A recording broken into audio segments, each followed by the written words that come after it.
Good morning, everybody. It's Thursday, and we're talking this week about ordinary people that God used to do significant things and to do big things. One I want to talk about today is Gideon. Now, Gideon lived at a time when Israel had turned their back on God, and this was something they did over and over. They would turn their back on God, and then when they got into trouble, they would come and seek God for help, and then they would turn their back on God again as soon as everything was okay. Well, this was in one of those times when they had turned their back on God, and the Midianites were coming down into Israel and taking all their crops. Every time they would plant crops, the Midianites would come and take it. They would take their animals, and they were just taking everything. And the Israelites had gone up into the mountains, into the caves, and were hiding out in places away from the Midianites.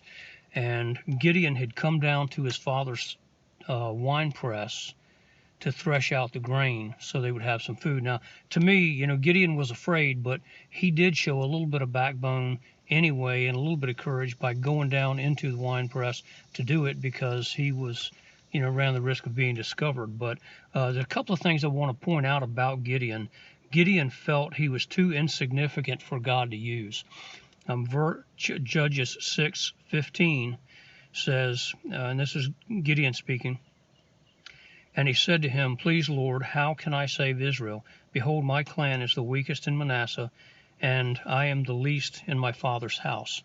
So he felt he was too small and insignificant. If you feel like you're too insignificant or too small for God to use, guess again, he can use you. He uses the small and insignificant and the foolish things of the world to confound those things that think they're wise.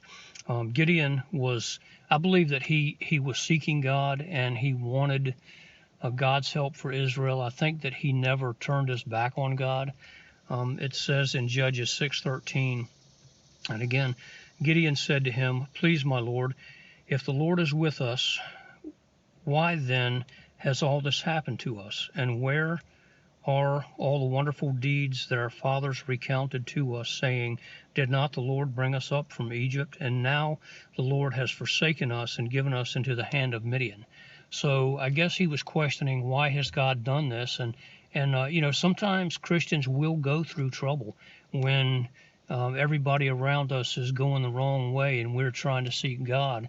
When trouble comes, we might be caught in the midst of that trouble. So don't worry, God still has your back. He'll take care of you, and he might use you in a significant way in the midst of those hard times.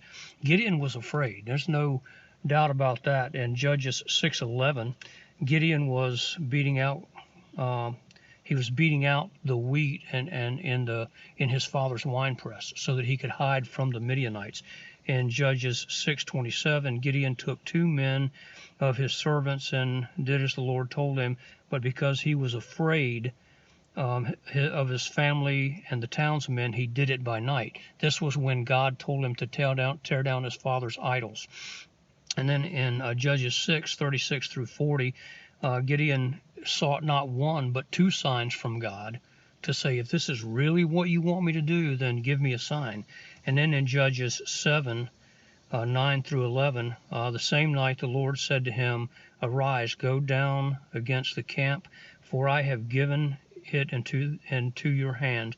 But if you are afraid, go down to the camp with Purah your servant, and you shall hear what they say, and afterwards your hands shall be strengthened to go down against the camp. So he was afraid, and God said, if you're afraid, go down and listen to what they're saying. And so he goes down and he hears 2 of these Midianites talking about a dream, and they're afraid of Gideon.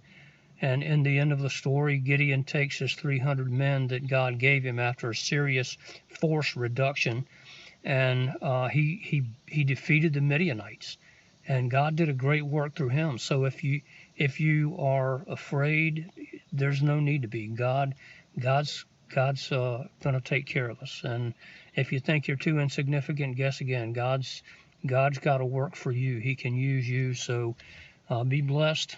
Bless somebody else. Do something significant for God. And have a good day. and be a light in a dark world.